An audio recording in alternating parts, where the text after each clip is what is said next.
Olá! Começa agora o Hashtag Educa, a nossa conversa sobre educação. Nós estamos ao vivo aqui na Multirio e pelo Facebook. E você pode participar dessa conversa também. Mande suas perguntas, seus comentários, suas sugestões. Você pode escrever tanto para o Facebook ou pelo WhatsApp. O número aparece aqui na tela, a gente quer muito te ouvir. Nos últimos 8 anos, o número de estudantes imigrantes, vindos de diversas partes de todo o planeta, mais que dobrou. Só em 2016 foram 73 mil matrículas de estudantes estrangeiros. Destes, 64% estão na rede pública de ensino. Como receber esses alunos e acolher suas famílias e cultura no universo escolar?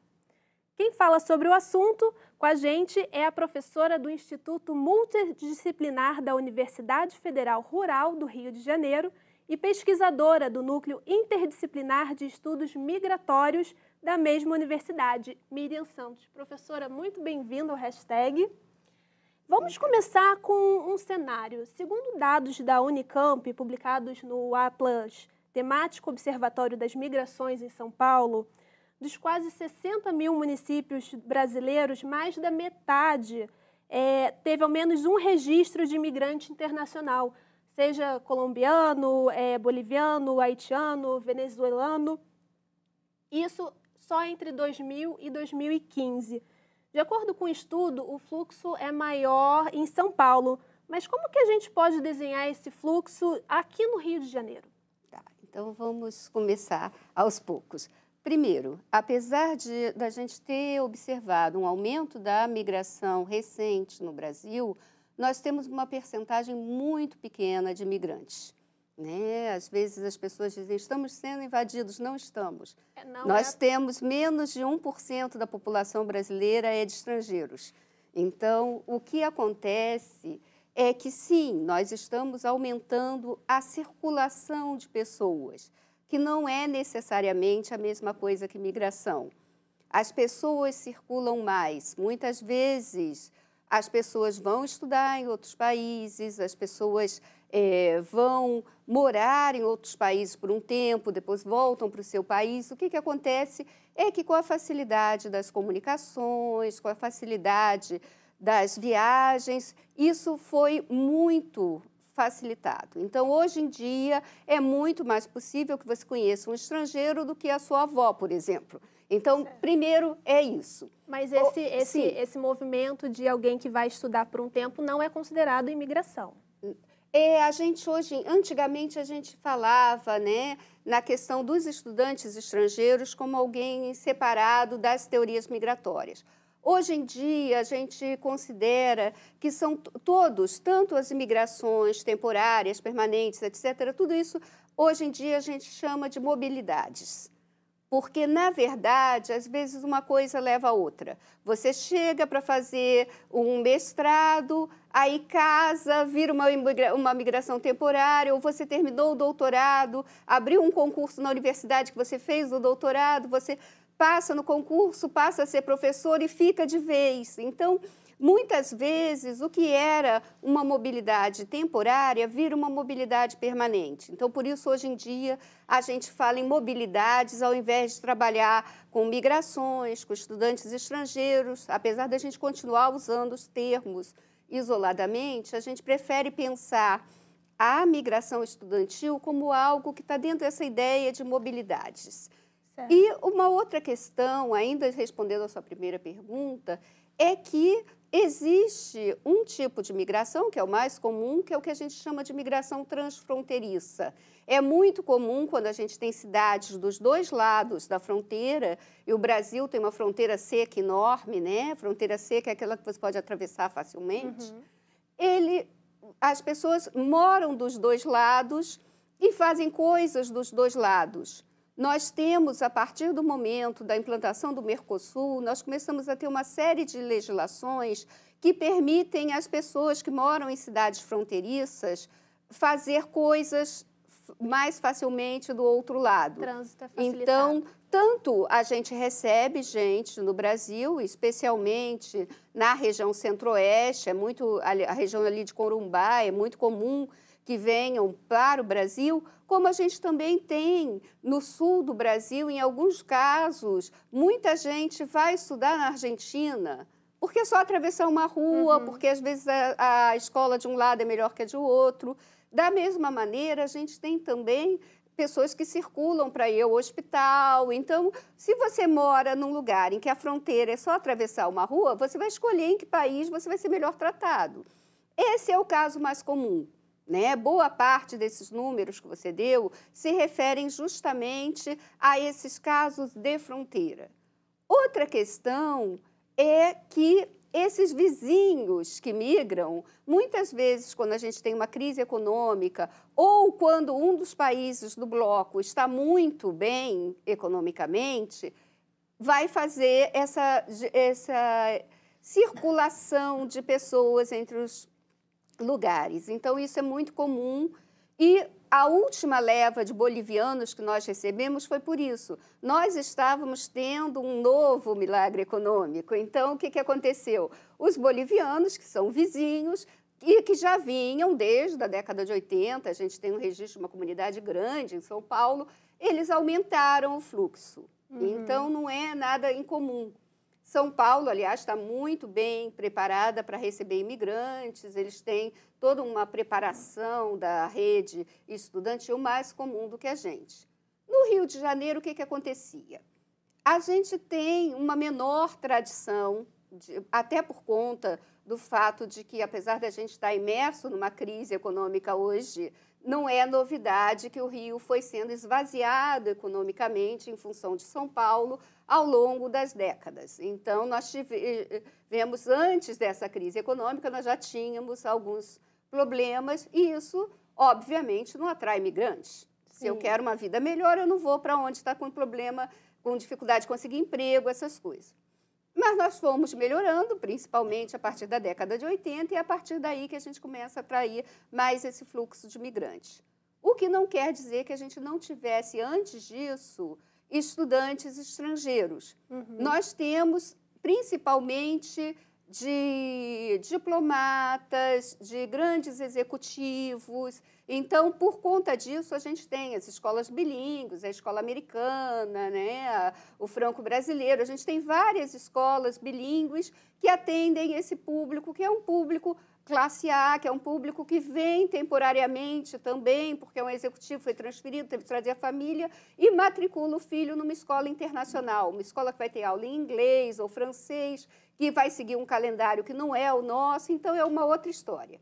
E de 80 para cá, como a gente começou a ter um fluxo grande de imigrantes e refugiados, nós começamos a receber inicialmente homens jovens solteiros. É sempre esse o caminho normal. Primeiro migram os homens e depois que eles se instalam, aí começam a vir as mulheres e crianças.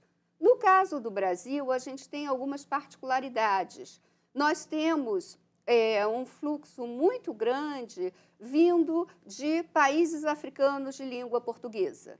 Porque a partir do momento que a Europa endurece as leis de imigração, e isso também tem a ver com o fato de Portugal ter entrado na comunidade europeia, então ele passou a ter de obedecer às leis de imigração da comunidade europeia, esses países direcionaram seu fluxo para o Brasil.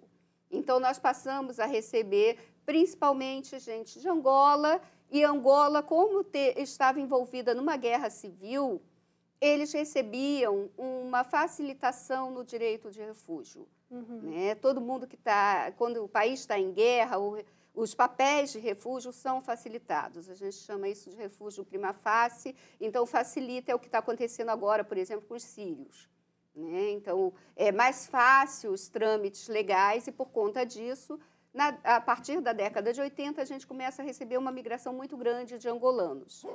Só que a gente sabe que as fronteiras da África são fronteiras altamente artificiais, são fronteiras que foram criadas a partir do colonialismo. E nem sempre os países que hoje existem lá são os países que eles se reconhecem. E existe uma parte de Angola que foi uma parte do antigo reino do Congo, né? Como, na verdade, também uma parte do Gabão, que também fazia parte desse reino do Congo. Então, em função disso, vinham angolanos, porque tinham essa facilidade da guerra, mas que se pensavam como congoleses, porque eles continuavam se remetendo a esse reino do Congo e que tinham parentes em países que hoje são o Congo, o Gabão, e com isso eles vieram junto. Então, nós tivemos primeiro um fluxo de angolanos, que era mais fácil, depois, com esses angolanos que, na verdade, tinham parentes no Congo instalados aqui, começaram a vir os congoleses, que são um dos fluxos grandes que a gente tem no Rio de Janeiro hoje. Agora, professora, você pesquisou escolas públicas do município de Caxias, na Baixada Fluminense, e daqui da Zona Norte do Rio. Qual foi o panorama encontrado em relação aos alunos imigrantes, né? O que você tem de destacar assim, de mais importante? Nós estávamos seguindo esse fluxo de congoleses, né? E, por conta disso, nós fomos aos lugares onde nós sabíamos que íamos encontrar. Então, nós fomos a Braz de Pina, né? Quase ali na beira da Avenida Brasil, que é um lugar onde tem uma concentração grande, e fomos a Duque de Caxias para poder examinar esse fluxo. Nós temos outros fluxos, os chineses estão chegando muito, e os chineses, por exemplo, eles chegam com visto de turista, têm filhos, e a partir do filho ele regulariza a situação. Só que os chineses vão para as escolas particulares, então por isso eles não estavam interessando a nossa pesquisa. E por isso nós fomos atrás dos congoleses nos lugares que nós conhecíamos. E o que nós descobrimos é que, primeiro, as escolas têm uma dificuldade grande por conta da língua, né? Então, em alguns países como a Espanha, por exemplo, o aluno imigrante, ele no contraturno, ele é alfabetizado, ele aprende a língua, mas no Brasil a gente ainda deixa muito a cargo de cada escola resolver o que vai fazer. E o que a gente descobriu nessa pesquisa, a gente entrevistou as professoras, as diretoras, é que os alunos que chegam muito pequenos, quem chegou aqui ainda na primeira infância, ou os que já nasceram aqui de famílias congolesas, esses se desenvolvem sem grandes problemas. Quem chega mais velho vai ter um grande problema, porque eles são muito bons em muitas coisas, mas eles têm a barreira da língua. E a escola, muitas vezes, tem de esperar que ele aprenda em algum lugar a língua para conseguir resolver isso, porque ela não tem um mecanismo para ensinar o português para eles. Você diria que é um dos maiores obstáculos para a adaptação completa desses alunos, é a questão da língua? Sim, de um lado é a língua, e do outro lado é o fato que nós desconhecemos muito ainda. Uma das coisas que a gente observa, por exemplo, é que nós modificamos nossas leis de educação. Hoje em dia, por exemplo, é obrigatório o ensino de história e cultura afro-brasileira e africana, mas a gente não faz ideia do que seja a África. Então, muitas vezes, quando esses alunos chegam na escola, a visão é que são os mortos de fome, que são muito pobres, que estão fugindo da pobreza, que não têm cultura nenhuma para compartilhar. Então, isso muitas vezes causa problemas. E também essa questão de que os professores não entendem por que eles vêm com passaporte do Gabão, do Congo, de Angola e dizem que são todos congoleses. Então, esse tipo de coisa é facilmente superado se a gente fizer um treinamento, se a gente trouxer material para os nossos professores e se a gente entender que a gente pode inverter. A gente pode, por exemplo, atender à obrigatoriedade da lei que prevê esse ensino da cultura afro-brasileira e africana, trazendo os pais para dar palestra. Pode ser uma vantagem, né, de ter essa troca cultural. Porque, ao contrário do que a gente pensa, quem migra nunca são os mais pobres, porque migrar custa caro. Então, de um modo geral, a gente tem muita gente que chega ao Brasil com diplomas, alguns com diplomas de curso superior e que não são reconhecidos no Brasil, mas que seriam perfeitamente capazes de ir para a escola, de dar palestras, de ajudar, né, nessa compreensão. E, mais do que isso, qualificar os nossos alunos. Porque a gente sabe muito da Europa e a gente sabe muito pouco sobre a África.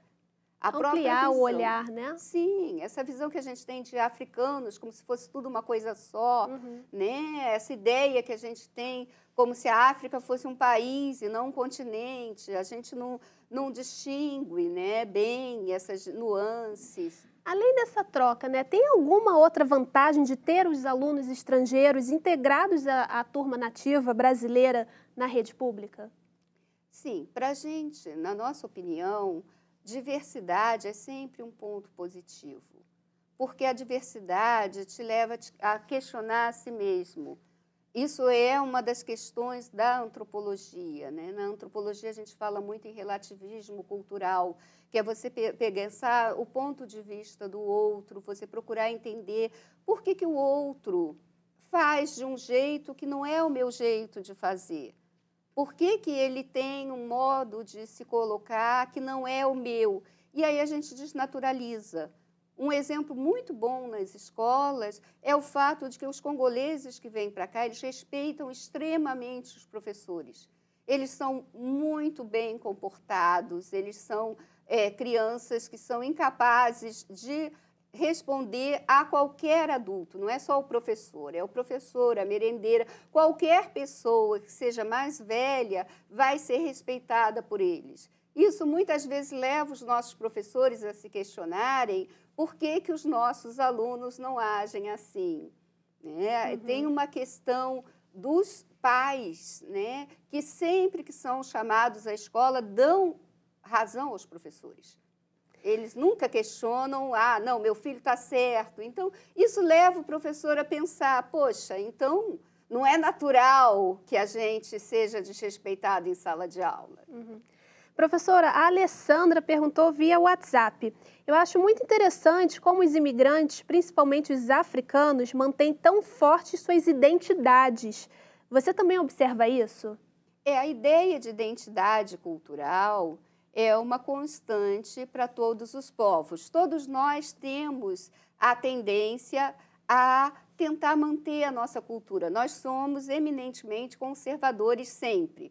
O que acontece é que quando você é imigrante, você vai observar que os seus filhos vão ser pressionados o tempo todo para se adaptar à cultura abrangente. Então, isso leva, assim, a uma reação dos pais que querem que eles mantenham a cultura. Na verdade, com os africanos é até um pouco menos do que, por exemplo, com os chineses, que costumam mandar as crianças passar férias na China para não perder a cultura. Então, o que eles fazem? Eles têm também o choque, né? O que acontece quando você pega uma criança que está acostumada a respeitar os mais velhos, a não correr na rua, a não pedir para o pai comprar nada na rua, não chupar bala, e ela cai numa escola, né, como essa de Braz de Pina, numa região em que as pessoas se comportam de uma maneira diferente. Então, muitas vezes, os pais vão reagir tentando puxar os cordões, manter os filhos na cultura, porque esse é o modo como eles entendem a vida. E, por outro lado, esses filhos, as meninas que chegam aqui todas arrumadinhas, você não bota roupa muito curta, nada de decote, elas chegam aqui, são confrontadas com o modo de agir do Rio de Janeiro e vão querer botar mini saia, colocar camisetinha, comprar bala no caminho para a escola. Então, na verdade, não é que eles façam questão de manter sua identidade cultural. Isso é normal, todo mundo quer. Mas é que eles reagem também a essa troca com o ambiente, por isso a gente nota. E como que é possível lidar com essas diferenças, pensando na questão, por exemplo, do bullying escolar ou de alguma outra questão como essa, né? Porque às vezes tem as crianças, quando elas se deparam com um diferente, né, pode haver algum estranhamento. Como que isso é feito, geralmente? Isso é muito comum, né? Tanto as crianças como os adultos, a gente sempre reage ao diferente, ao estranho, né? Nós sempre somos um pouquinho etnocêntricos, nós sempre achamos que nós somos os certos e todos os demais que não pensam como nós estão errados. E a gente vê, aliás, no mundo de hoje, no que está dando esse extremismo. A premissa que a gente tem, tanto na antropologia quanto na pedagogia, É que, na verdade, a gente devia usar a diferença a favor da gente em vez de usar contra. Então, a questão é você mostrar, bom, você está falando mal do seu colega, então vamos entender de onde ele vem, como é que ele pensa, desconstruir o preconceito. E isso é uma coisa muito interessante, porque, por exemplo, a União Europeia, ela resolveu fazer isso a nível universitário, trocar os alunos de países, porque eles acreditam que se você conhece o outro e você conhece pessoalmente, ele deixa de ser diferente, ele ganha um rosto, ele deixa de ser alguém que você pode aniquilar. E isso acontece também nas nossas escolas. A gente tem o bullying, a gente tem o preconceito, mas a gente também tem a troca. Muitos desses alunos congoleses chegam aqui falando lingala, que é um dialeto africano, né, da região de onde eles vêm. E em muitas dessas escolas, a primeira coisa, obviamente, criança aprende é palavrão. Os alunos brasileiros xingam em lingala. Então, a gente vê que, mesmo que por uma razão de implicar com o outro, já está havendo uma troca. Sim. Você que está assistindo, ainda dá tempo. Pode mandar suas perguntas, comentários, sugestões pelo Facebook ou pelo WhatsApp. O número aparece na tela, a gente quer te ouvir. Professora, agora como que é a relação das famílias, né, com a escola? Como que se dá essa integração? No caso, a gente está falando dos congoleses, tá? Isso tem vários níveis, né? Depende, se a gente fala dos congoleses no Rio de Janeiro é uma coisa, se você vai fazer lá de bolivianos de São Paulo é outra. Nesse caso, a gente vê que as famílias congolesas, elas acham muito importante a nossa escola. Primeiro porque é gratuita, depois porque você não paga nem uniforme, nem merenda e nem o material escolar. Então, elas acham isso uma grande vantagem e a gente vê que a posição das mães é de ser muito agradecida, porque eles vêm de uma cultura onde a criança é responsabilidade da mãe. Tudo que ela faz que não der certo é responsabilidade da mãe. Então, conseguir escola, conseguir material, uniforme, isso tudo, e não precisar pagar por isso, para elas é uma grande vantagem. Toda vez que ela é chamada na escola, ela vai dar razão aos professores e no extremo, elas vão botar de castigo, vão bater, vão crucificar os filhos. Os filhos nunca têm razão porque, obviamente, o outro é autoridade. Mas, em alguns casos que a gente entrevistou, elas vão dar razão a uma certa reclamação que eles fazem. E é muito engraçado que eles não reclamam nunca dos professores e nem das pessoas. Eles reclamam da merenda, que obrigam eles a comer feijão preto, e eles não comem feijão preto. Mas, por uma questão cultural, eles não podem recusar comida e não podem dizer que não gostam. Olha. Então, virou um círculo vicioso. A merendeira enchia o prato deles de feijão e eles tinham de comer. Até que uma das mães foi na escola conversar e dizer, né, com todos os dedos possíveis, não é que eles não gostam, é que eles não estão acostumados. Ela não pode perguntar antes de colocar no prato, não é possível diminuir a quantidade até eles se acostumarem. Então, elas têm um jeito de negociar isso. É a questão elas de negociar. Mas elas é uma das coisas que a gente vê. O respeito é muito grande. Os pais botam gravata para ir na escola falar com as professoras. Então, é uma outra visão de educação. Uma coisa que a gente já teve no Brasil e a gente perdeu, né? Até a década de 60, os professores iam dar aula de terno e gravata. Então, ser professor era uma coisa muito valorizada. E o que a gente vê é que eles trazem para a gente essa reflexão, né? Onde foi que a gente perdeu esse respeito? E os professores têm formação para lidar com isso? Você sabe dizer? Uma das coisas que nós fizemos, até como uma contrapartida para a pesquisa que nós estávamos fazendo, foi justamente participar de um treinamento com os professores dessas duas escolas em Braz de Pina que recebiam alunos congoleses. Então, nós fizemos uma aula mostrando para eles justamente isso, o mapa da África, de onde é que eles vinham, né? Por que eles tinham determinadas atitudes que elas não entendiam. E aí nós fizemos uma troca, deixamos livros, materiais, mas ainda é muito difícil. O nosso professor, ele muitas vezes, ele é deixado, né, sozinho na sala de aula, sem receber subsídios para saber lidar com seus alunos, né? A própria lei que a gente vê que pede o ensino da cultura afro-brasileira e africana e da cultura indígena, você diz, o professor tem que ensinar. E quem ensina para o professor? Né? Então, precisa ter um investimento nesse sentido, sim. Né? O Marco, via WhatsApp, perguntou: o número de estudantes estrangeiros nas nossas escolas segue crescendo? Temos estrutura para receber todo mundo? Acho muito positivo esse intercâmbio. Tá, Marco, olha só, o que acontece? Como eu disse, a gente tem muito pouco estrangeiro no Brasil em relação ao número de brasileiros. Então, ao contrário do que a gente acredita quando a gente vê o jornal, né? Estão nos invadindo, invasão haitiana, venezuelana, etc. Não é verdade. A gente tem... o que acontece é que muitas vezes, como eles chegam num ponto determinado, dá a impressão que é muita gente, mas à medida que você espalha pelo território, você descobre que não, que eles são uma gota d'água no oceano. Então, eles não sobrecarregam o nosso sistema escolar, né? Isso não é um problema.